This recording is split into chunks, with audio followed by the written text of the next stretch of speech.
There we go. All right. Well, good afternoon, everyone. Great to see you all. Thank you for joining us for the Strategic Planning Committee of SACOG. Today is Monday, June 10th, 2021. And we'll begin with a Pledge of Allegiance. And I'll just go ahead and lead us. So join me, please. There's a flag there somewhere, I think. There we go. All right, please join me. I pledge allegiance to the flag of the United States of America and to the republic for which it stands, one nation, under God, indivisible, with with liberty liberty and justice justice for all. for all. Thank you, everyone. And we will have the clerk do the roll call, please. Thank you. As a friendly reminder, if you aren't speaking, please mute yourself to avoid any background noise. Director Sparks.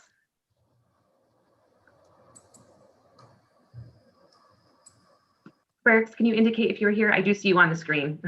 I am here, yes. Thank you. Galdo? Okay, she's saying yes to me right now on the screen. Harris? Absent. Sander? Here. Thank you. Saragosa? Absent. Saylor? Here. Thank you. Chenier? Here. Dollard? Absent. Soon? Here. Vice Chair Jennings? Here. And Chair Gore? Here. Okay, thank you. Wonderful, thank you. We'll go ahead and move to public communications, and this is an opportunity for anyone who wishes to address the board on an item not on our agenda. Do we have any public here or any public comment, Renee? We do not have any public comment. All right, thank you. Then we'll close public comment and moved on to our close.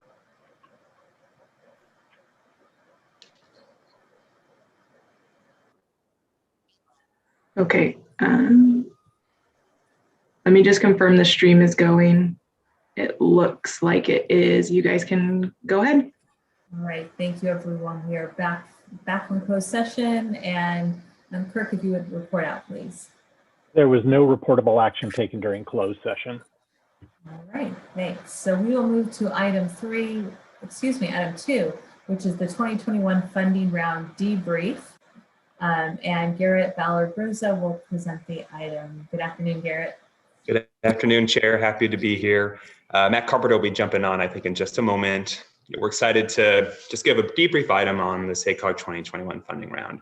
And the intent really is to get this Strategic Planning Committee to engage with each other on a sort of reflection of the round you just adopted in April, with also an eye towards the next funding round. So very much a short staff presentation, but just wanted to hit on a couple top level points before we turn it over to the deliberation. First, I'm sure as we all recall, this is about the SACOG funding round, so the 4-county funding round. And importantly, there's 2 elements of the 2021 funding round that are still ongoing: the Engage, Empower, and Implement program, and then the TDM, and Innovative Mobility program. Those are 2 smaller programs within the overarching funding round, but those will be occurring late this year and into next year. So really focused on the programs that the board has just acted on, the large programs. We call them the core programs, the community design and the regional program. And then, of course, the second point is just that in the build up to this 2021 funding round, the board and the various committees spent a good number of months deliberating on the funding round, and the framework you adopted really implemented some new changes and some novel ideas. And so part of that deliberation when the board ultimately acted on that framework last fall was to make sure we came back to the Strategic Planning Committee with just a debrief item for an opportunity to engage on how the new elements of the framework worked. So at a top level, some of the things we saw from the new framework in this 2021 round, and the staff item and some of the attachments hit on some of these, and some of the maybe lessons learned from these new frameworks. First, as we talked about a lot in the build up to your action in April, right? We held for the first time a more formal process to meet with every project sponsor, or those that are applying to the program, prior to the applications being due. So we called that the pre-application consultation. That of course occurred in the past, but it wasn't as formalized. We think it was a really important step that came out of this framework, given sort of where the 2021 round fell. That was sort of condensed into the end of 2020 sort of tied up against the back end of the holidays. So that was one sort of lesson learned.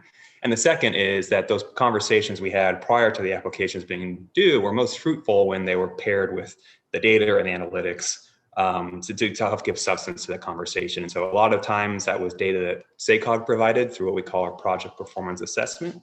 We did run that assessment on over 100 projects in the pre-application consultation. And of course, we always welcome the sponsors to bring forward their own data analysis. And so it was just, we found the most effective conversations before the applications were really rooted in the sort of documentation of priorities and performance benefits. And so some of the things we're thinking about moving forward, the need for maybe a more ongoing sort of communication with sponsors, but of course we want to balance that with the recognition of we don't want to have an overload of meetings, and we want to make sure we're being consistent in our messaging and in our analytics. So that was the first sort of new framework element, right? The pre-application consultation, the meeting with sponsors before the applications were due. Second, one of the new themes from the new framework was prioritization, where again, making more formal or explicit sponsors listing out their priorities in the funding programs. And we talked about, right, in the staff item, how there was really strong alignment this past cycle between local priorities and regional sort of performance objectives. So that's amazing, that's great. Yeah, I think, moving forward, we see that prioritization as an important aspect, but continue to stress the need, right, to pair that with the regional, state, and federal performance outcomes. And so through that pre-application consultation, it's just all more ripe to really be honing in on that overlap, the local priorities and the regional performance outcomes. Third, as a new element, equity is an explicit program goal. This came out of, and again, the timeline, right, was condensed, but last year's iteration of the Race, Equity, and Inclusion Working Group asked that be added upfront as part of the framework, which it was. We've continued in this 2021 cycle to make some smaller sort of revisions that are more explicitly recognize equity and inclusion. But I think the takeaway from the debrief, right, is much more work needs to be done, and especially should be a focus of the subsequent funding round. Fourth, the funding round sort of split up the large program into these two categories. And again, this is, maybe these names resonate with you, but maybe you've already moved on to other things. The first category is the transformative category, and the second category is the maintenance and modernization category. So again, another way to sort of help crystallize your policy objectives into those two categories: the transformative, the larger projects, the more expensive projects, the maintenance and modernization about the existing conditions, about safety improvements, about technology improvements, about multimodal improvements along the existing corridors and facilities. And that played out, I think, about as we expected, where the transformative projects categories was highly competitive. So, so was maintenance and modernization, but I think the bar was higher in transformatives than it was meant to be. One sort of trade-off is we really worked on streamlining. And so within maintenance and modernization, that category in particular is a very streamlined application, which is great.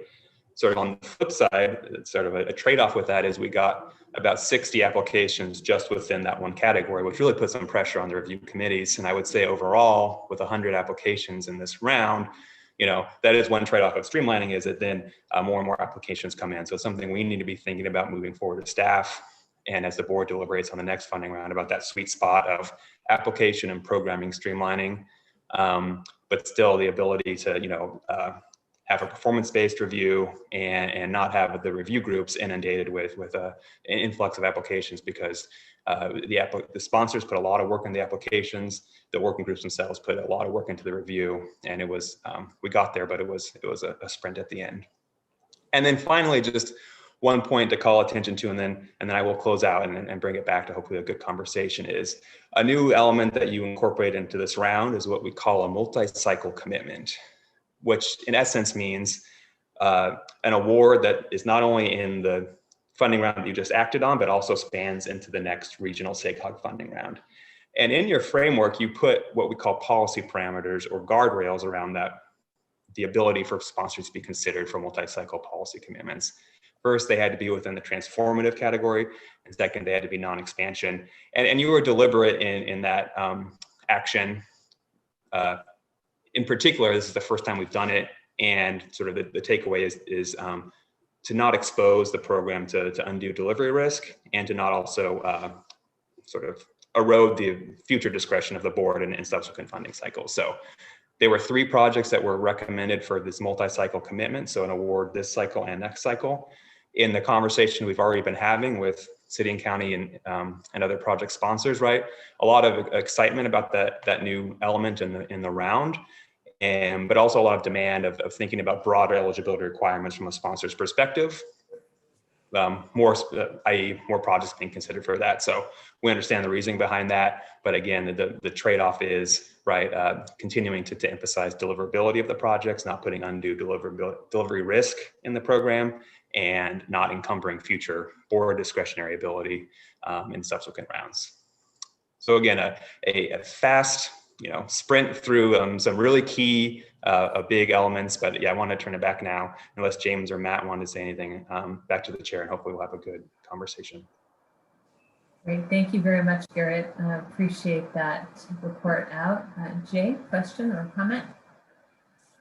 I think because everybody on this committee went through that yesterday or last year, sorry, the funding round, and in many ways as a veteran of this, I think you all know this, but maybe it's just worth saying that this was a major debate discussion of the board last year. It took a lot of work, as you know.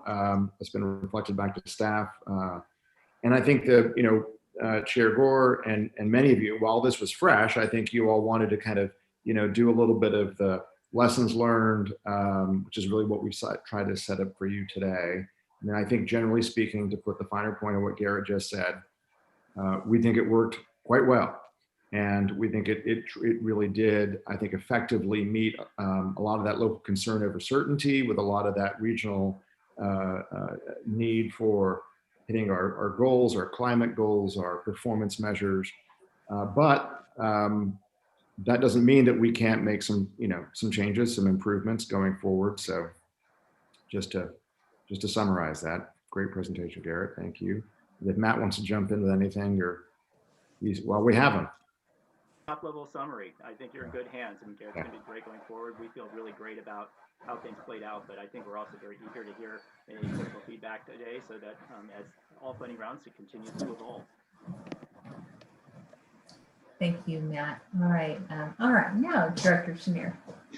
Great, thank you, Chair.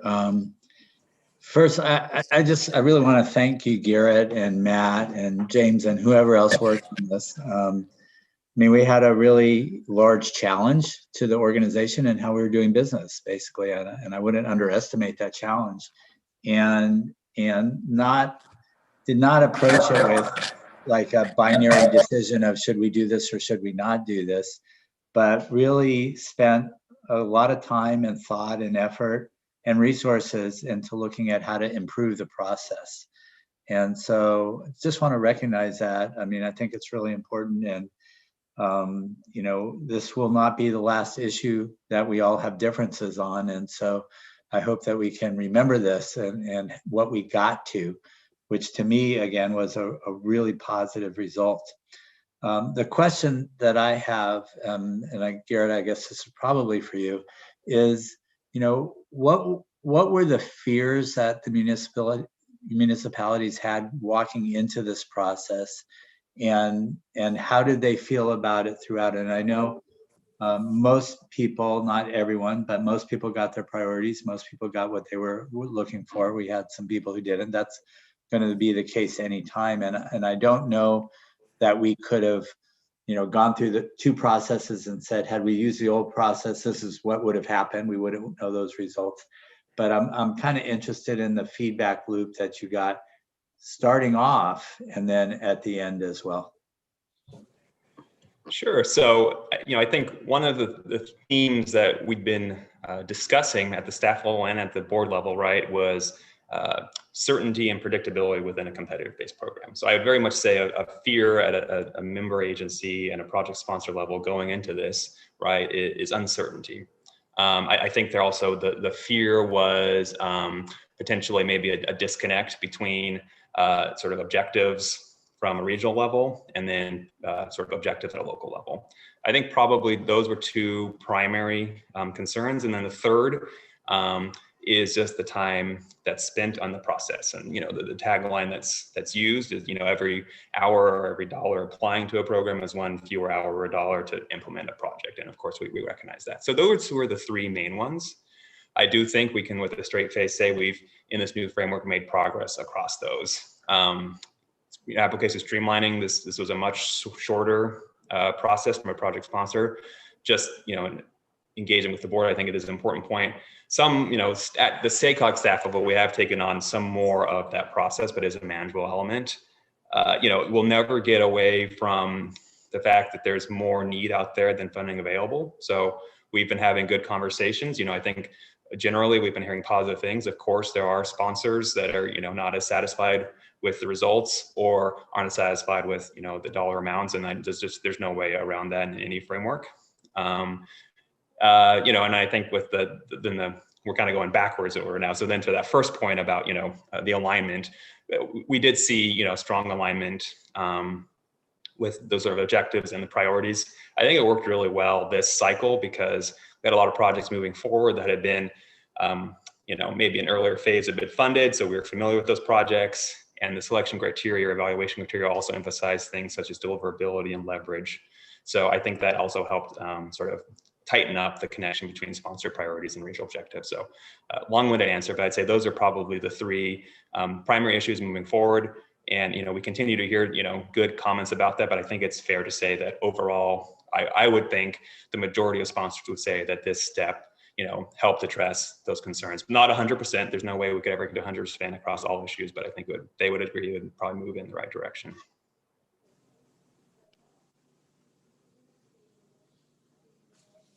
Thank you. Yeah, mute Bonnie. Director Soon, thanks. Appreciate it. Thank you. Yeah, I just wanted to echo some of Jay's comments. You know, Matt, Garrett, James, you guys had a tough task ahead of you. I think overall, given those challenges and circumstances, you guys did really well. I appreciate your comment, Garrett, about the, you know, regional versus local. I think we're always going to be faced with that. And, you know, personally, what I heard last time was a segment of our board not feeling heard, not feeling like they were getting their fair is a relative term, but fair share, fair due. And so I appreciate the efforts you guys made to try to improve the process. I also agree the prioritization of projects was very helpful. Having jurisdictions put those forward, I think is a good thing. And I think, you know, as a regional board, you know, this is a strategic committee, right? So somehow we have to have this conversation about the return to source and why that's not a program goal and what we're trying to achieve. It should be perhaps intuitive, but I think it's worth the conversation to set expectation, and doesn't hurt to, you know, to revisit, and then talk about how your process, you know, one strives to achieve the goal regionally, but how perhaps it might account for trying to address concerns about you know, return to source type of aspirations. So anyway, I think again, it's not an easy issue, but I appreciate all the work you guys did to improve this process. And I think overall everybody was pretty happy. Can I ask you a quick question, Garrett? And that is, you said there were 100 applications or so, right? And then you and the team met with every applicant before the application process, right? So you ended up having up to 100 meetings with municipalities and project proponents, et cetera. Is that what I heard you tell us? Well, some of those meetings, for example, if a sponsor applied for 10 projects, we could do that in one meeting. But so there weren't 100 meetings. That would be a feat. But there were 100 plus projects that were discussed. You know, specific information about the project.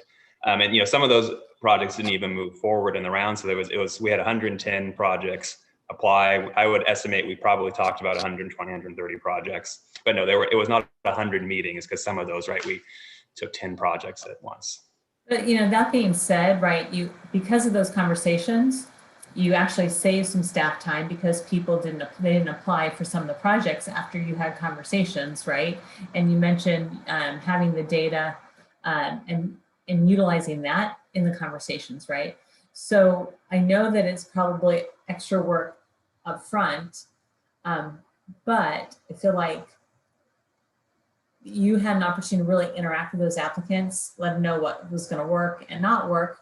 Some dropped off, and expectations were a whole lot better managed, right? Because they heard from you and the team directly. I think we were all, I know Lucas was, I think we were all shocked at how smoothly the process went. I mean, at least on the board side, you all had to work very, very hard, and that's not easy. But that work up front, engaging with the partners ahead of time, I think certainly made a lot of difference. And so I just want to say thank you, because I think that did make a big difference. I always say you can't communicate too much. Letting people know what the expectations are, getting to them ahead of time, right? Because last summer it was all this at the last minute, and it was crazy, and we didn't have to do that this time around. So thank you, Director Frerichs. Well, thanks, Madam Chair. Appreciate it. A couple quick things. First of all, it just felt like 100 meetings. It wasn't actually 100 meetings. No, I believe that's what Garrett and Matt had meant to reply. So a couple, in all seriousness, a couple quick things. Firstly, just thank you, Garrett and Matt. I mean, this process has been made better through the sort of hard work and dedication, and just the efforts that you both specifically have put into this process. I think that the pre-application consultation, this is one of the areas that I'm most excited about. I think that soliciting feedback from various agencies and project proponents, and then you also, more importantly, aside from the consultation and sort of just listening to folks, you, in many cases, you actually acted on the recommendations that you received from various jurisdictions about how to actually make the process better, and sort of tangible changes that could be made to make it a better process. So I really appreciate that.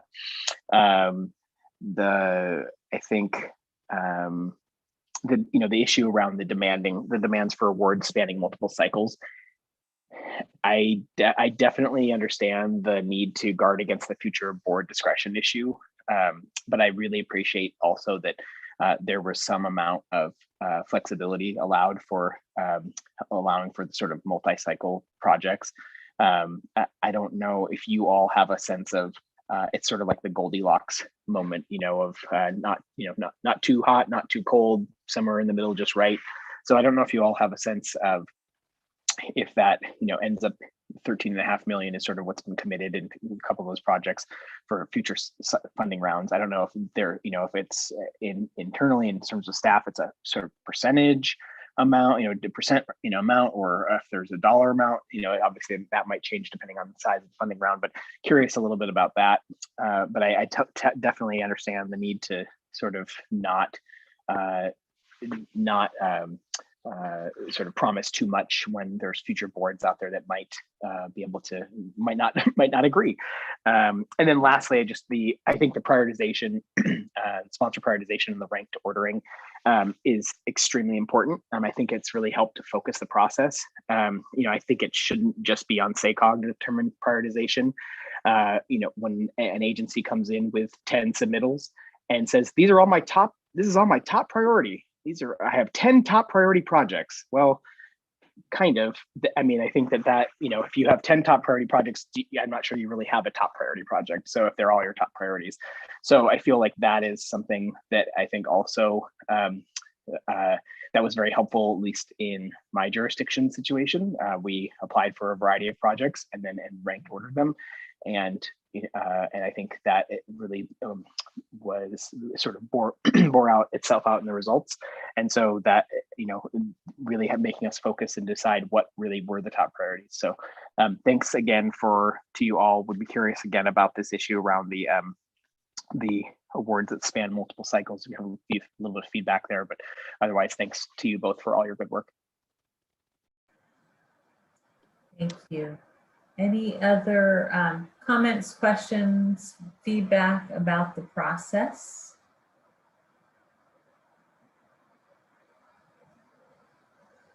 All right. Did you hear maybe a little bit of what you needed to hear, Matt and Garrett? And any thoughts from you about things that you might look at doing different next time around? Garrett and Matt, I'm not sure if you wanted to sort of on the fly try to give a sense to Director Frerichs. Looked like maybe Garrett, you were going to try. We can certainly follow up, right? But I think it's a great question, this multi-cycle. Of the many new things we did this time around was that, which again, it has a lot of upsides to it, which is you don't have to keep coming back and reapplying for the same project, right? But it does encumber future rounds. So don't jump in here if you want to get back to Director Frerichs or the SPC with an answer, that's fine too. Yeah, I would just add, to Director Frerichs' question, right?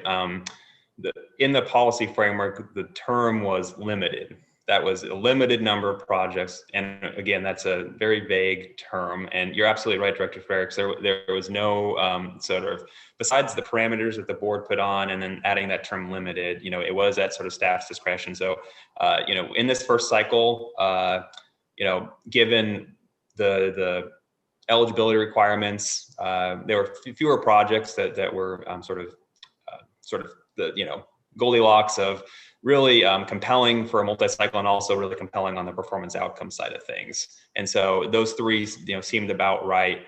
Moving forward, in our staff report, I think we flagged this as a probably a ripe area for deliberation.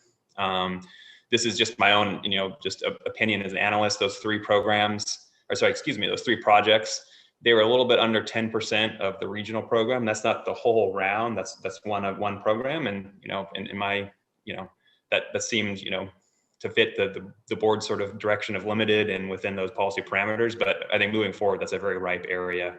And then just to close out on some of the comments we've heard, I also just want to say, we heard you, Chair Gore. That's a really important point too about the communications, because that is something I've been cognizant of not trying to inundate and always push stuff out. But I think what I'm hearing from you is it's better to err on the side of making sure the word is out there about the build up to the next round, the consultations, because we know how busy your city and county staff are. We try to find that balance of not continuing to push out stuff.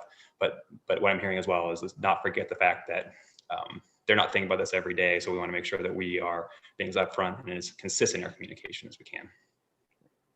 And I agree with all that. I think I might just add one thing is regarding the very good question about what to do with multi-round policy, funding commitments.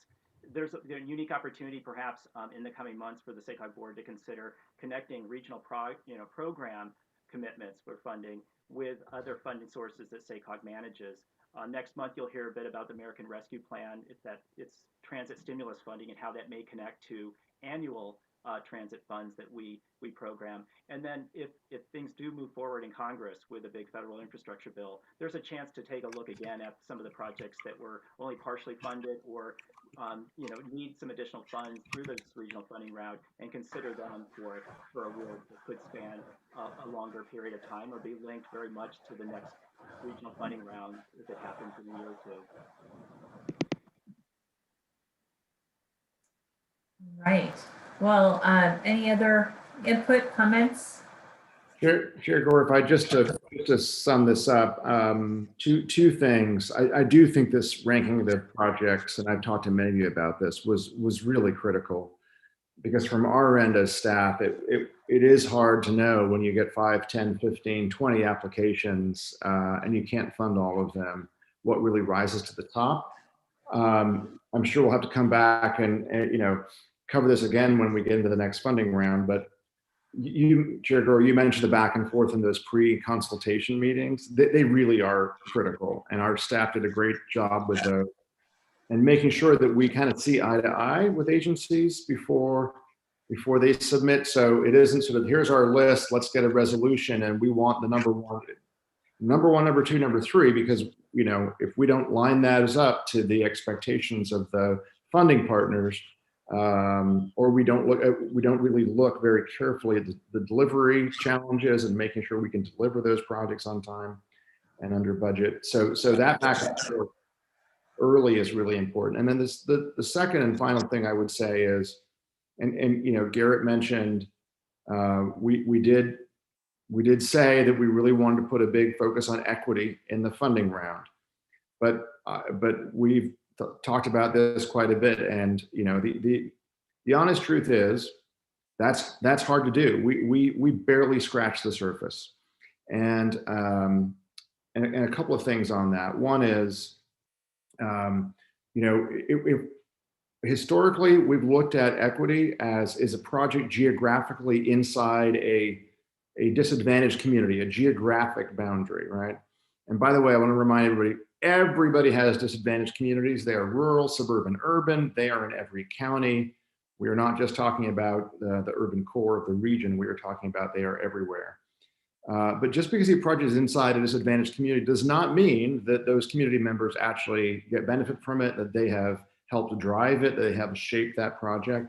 And so that Engage, Empower, Implement program is a funding program that we're going to be standing up this year to really try to do much more community-based planning with all of your staff, city and county staff, so that we can get some of our communities of color or low-income communities to begin to better shape the transportation solutions to their challenges that they know best. So I do want to sound that as a theme, because if we were to sit here today and tell you, like, look at all these great equity projects, I would say we're not doing our job, and we're not being straight with you. So it's a lot of work. There's a lot of other agencies in our same position, and we're trying to be kind of eyes wide open on this. And I think it's a really exciting piece of the race equity inclusion work to stand up this year.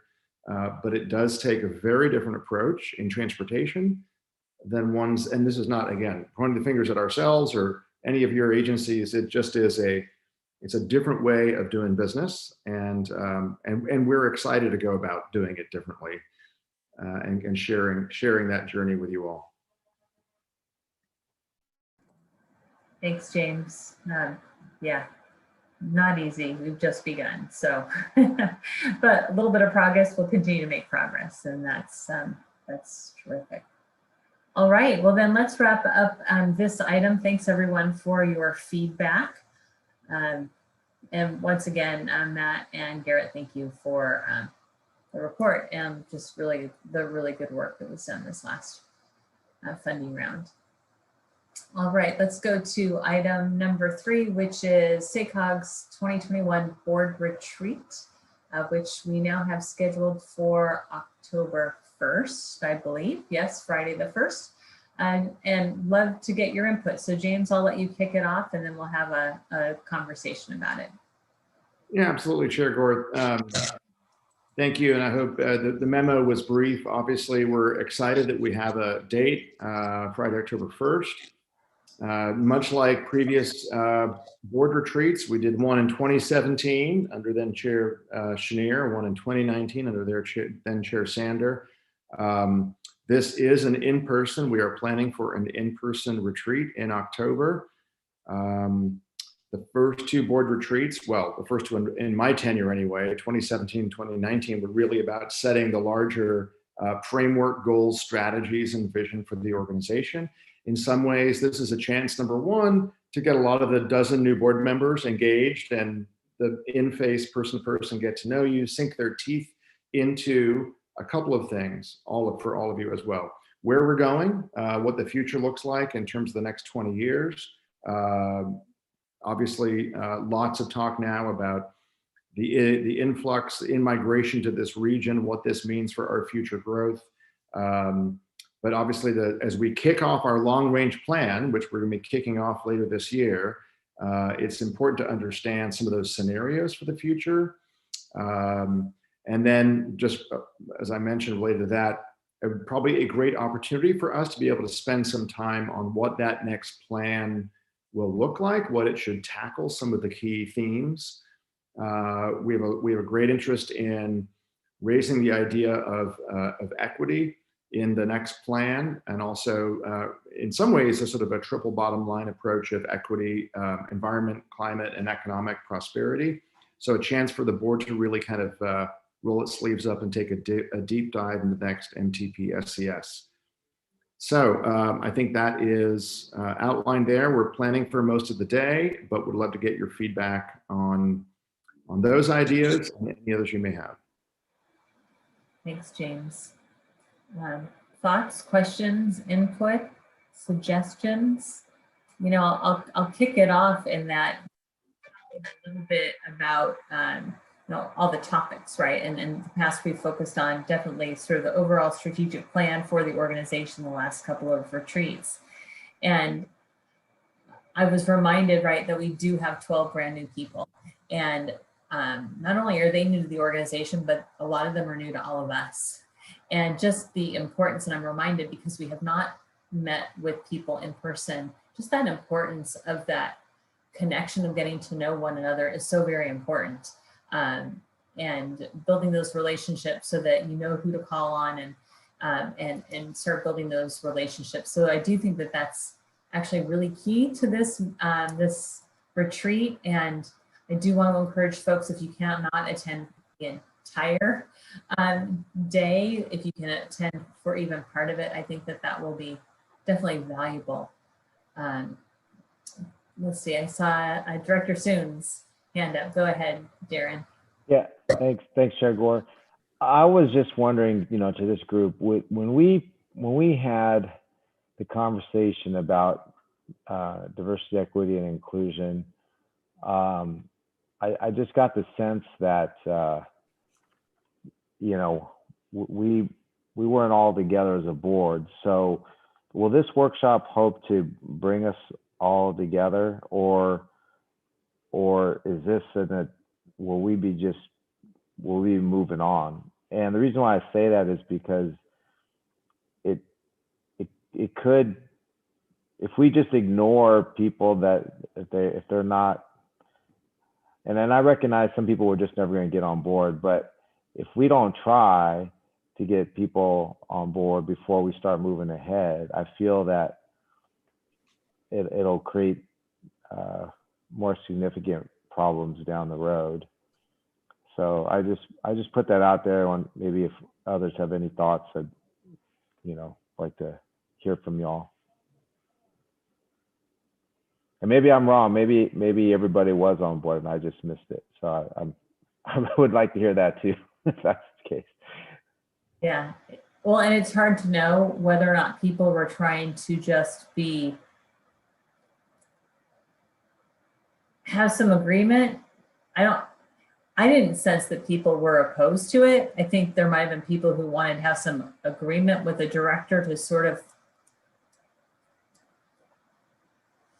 not make waves, right? But that I think, I don't know, that's really, I mean, your point is well taken, and I don't know the answer. I don't know other people's. James might have a better sense based on any conversations that you've had with directors, especially the new directors, but. Look, it's a great question, Director Soon. Here's what I would say is, I don't think the board is not in the same place on race, equity, and inclusion in the work. I think there's a lot of openness. There's also a lot of hesitation. And part of the new race, equity, inclusion working group this year, and our 10 board members, 10 public members, is supposed to kind of pass the baton a little bit and continue that work.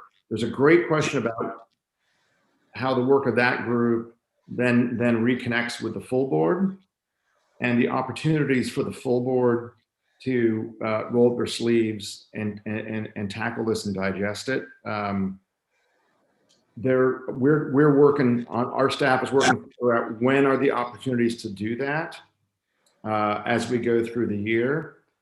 So far anyway, and this is again the reason we have this conversation right now, we are looking at making the equity topic and even I talked to Chair Gore about sort of its connectedness to economic prosperity, and that doorway, having a focus, at least a session at the retreat on that itself, and bringing some outside speakers in to talk about the overlap and the intersection between racial equity and economic prosperity, but to not have the whole retreat be on getting everybody on board on racial equity because of the other things we've outlined. So it would be a piece of it. So that's I think a little bit where we stand. Absolutely, there are other not just opportunities, but I think we see the need to bring the rest of the board in on a conversation, potential board workshop in September, potential other opportunities outside formal board meetings. That's at least the thinking so far on this, but open to ideas and thoughts. I appreciate that, James. I mean, that I recognize you don't want to spend the whole board meeting on there. I'm hearkening back to, something in the past I've heard people ask, should we even be, engaging in this topic of discussion? And I just, what I also related to is my American Leadership Forum experience, which, Kirk and others maybe may be able to speak to, but in some classes, it kind of tore folks apart. And so, we had our funding conversation, and then now this. So, hey, this is good dialogue, but we have to have the dialogue. And when something as significant as this, and even the funding round, I want to make sure we put those conversations out front and have it, and at least we agree to disagree, but we can hopefully see where each other's coming from. And so I just want to make sure that dialogue, as spirited as it may become, is had before, even if there's a majority of us that agree, we just start moving off in a direction and quote, dragging people along. I would just want to make sure we engage those folks. That's all. Thanks, Darren. Director Sander?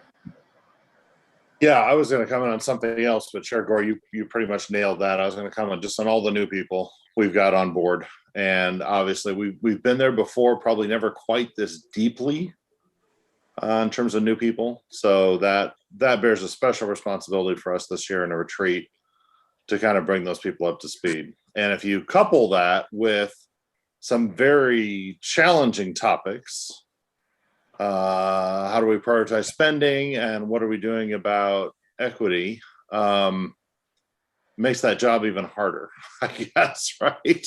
So onboarding is gonna be more challenging. On that equity topic, I think there is some division here. I don't think it's deep division on like a racism basis. I think it's deep division for a lot of elected officials on what they can or cannot say in public, right? This cancel culture moment that we're in, I hear the word discussion and engagement keep being used here, but I don't really think that's possible for elected officials in this cancel culture era. One false word and you're done. So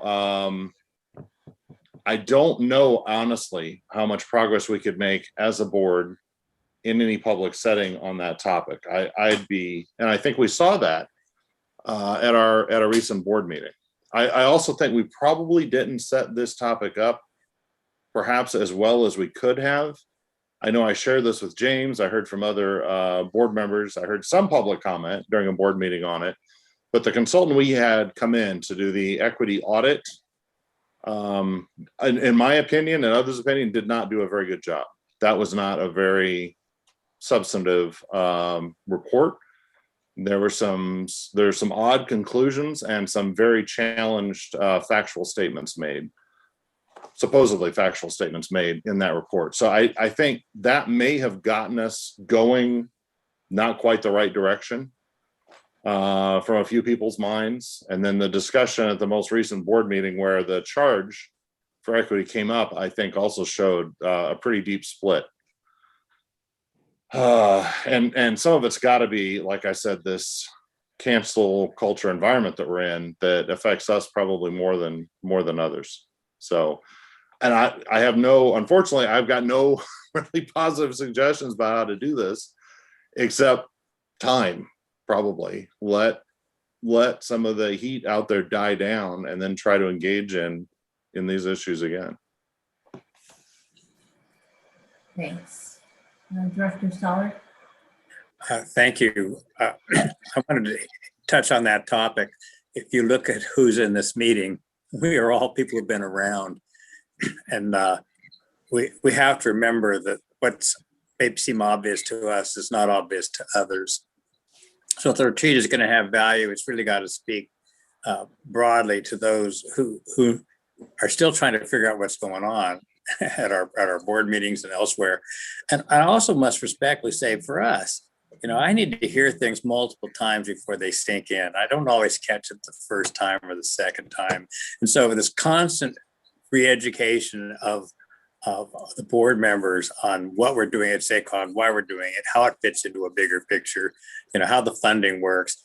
Those are, it's a complicated subject area. And we all have so many other engagements besides SACOG. So I just feel like, it's okay to do a primer here and there. It isn't, if it's too elementary for some people, they'll read their emails. We know that, but we can't assume that it's too elementary for everybody. It certainly isn't. Thank you. Thank you. Chair Gore, can I I just want to reflect a little bit. And I know Director Sander, we've had a couple of conversations about this, and this is just my analysis on this topic. And I know we had a big debate last time and a close vote, but my analysis is that doesn't reflect necessarily a 50-50 split on the board. And I think my analysis on the topic of racial equity is most of our super majority of our board wants to roll up their sleeves and tackle this. And the question is how. And I, as your executive director, and I know I've said this to many of you, but I think this is a topic that we absolutely should tackle, that you should tackle, because it's a challenging topic, because it's not easy. I believe we can try to create the forum where we can have these discussions, where we can set the working group in motion. We can come back. I mean, we're talking about things to do in between these working groups, dinners, and borrowing from a lot of ideas from around the country, frankly, where they're breaking bread over tables that are very diverse and having very hard conversations. I'm not suggesting we can fix this or solve it, but and I think there was a lot that was actually important about having that audit come last fall. I know it did not land well with many board members, but it raised some issues that are very hard to discuss. And it certainly inspired me to try to figure out, much like it has for a lot of other topics, by the way, right? Which is, how do we get climate change and the state's climate policy to work for us locally? It's green means go. How do we get these things here and bake them into what we think is the right way to go? And I know there's not 100% of the board behind this necessarily, but I actually think in my one-on-one conversations with people, there's a lot of interest in trying to figure out how to have this conversation, how to move the needle, how to bring this back home to your local governments. And I don't, again, for a moment, think we can solve this alone. I'm too humble to think that, but I do think that we can contribute. I think we can move the needle, and I think we can provide a platform for all of you who are interested, and for this working group in particular this year. So I really want to encourage all of you to give the working group some time. Obviously, we have Director Jennings, Director Ferricks to chair and vice chair that group. We have 10 stakeholders, Director Sanders, much like we did on the Commercial Corridor Task Force last year, to mix that up. I want to encourage all of you to keep at this and to keep going, because I believe this body and this board does need to tackle this, as hard as this is, and as sometimes as one step forward and one step back as it may seem for many of you. I hope that helps give you just a sense of where I think things are.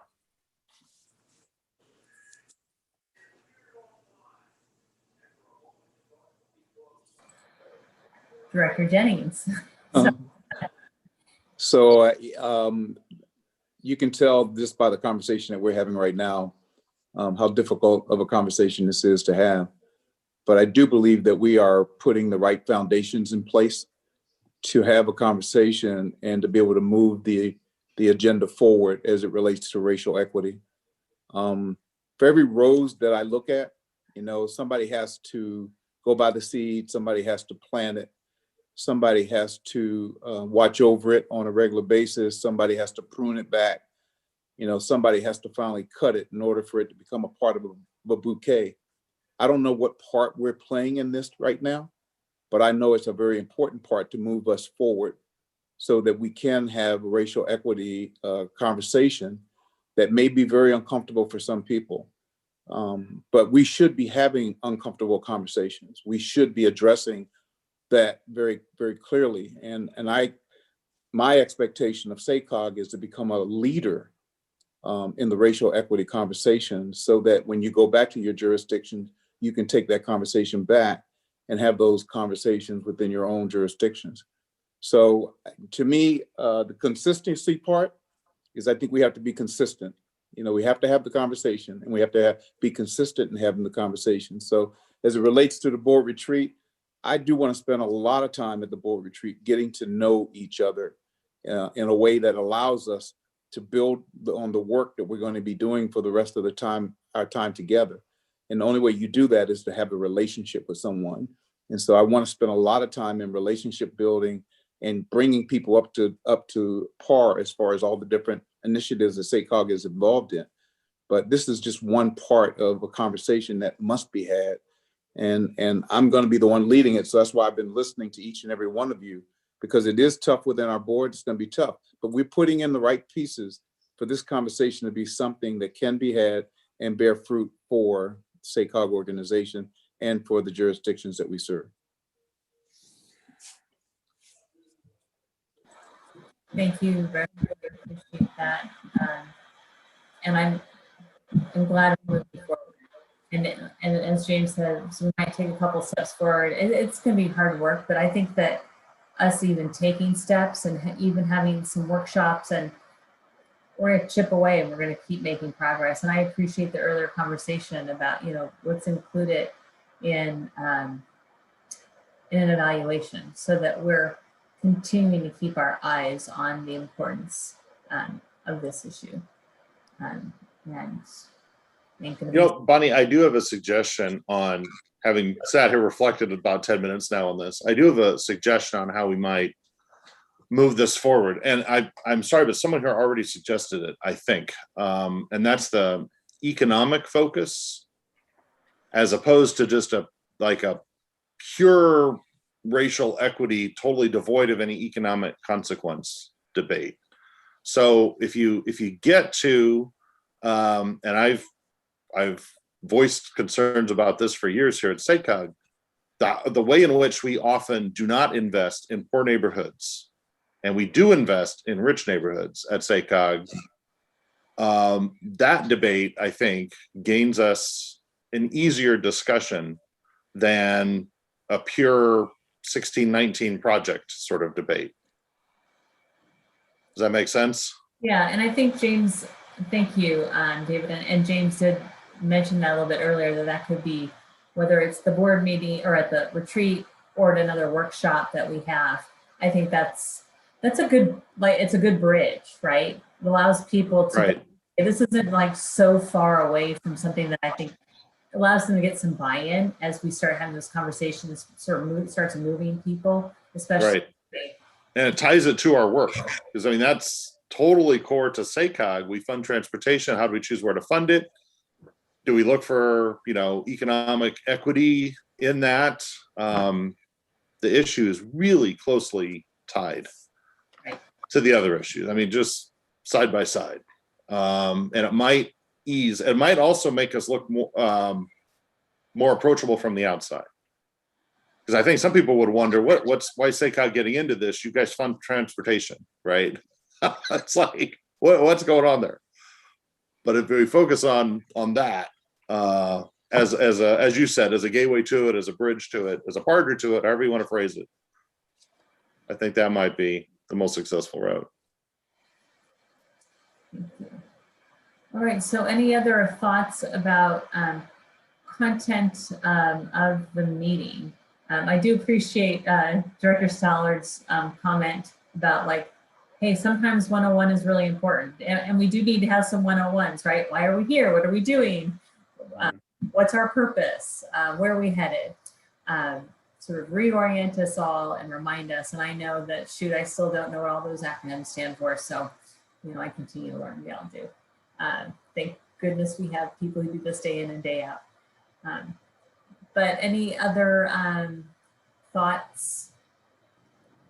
I mean, I'm looking forward to it. I'm looking forward to seeing you all in person. I'm looking forward to that opportunity to one-on-one build relationships with folks that we haven't worked with previously. And it really is, I think, based so that, you know, I did some one-on-ones with the new directors that I had not ever met before or had any conversation with. And what an amazing group of people, really amazing group of elected officials. And they've already jumped in. A number of folks are in the REI group. Another number of folks are not afraid to, you know, share what's going on.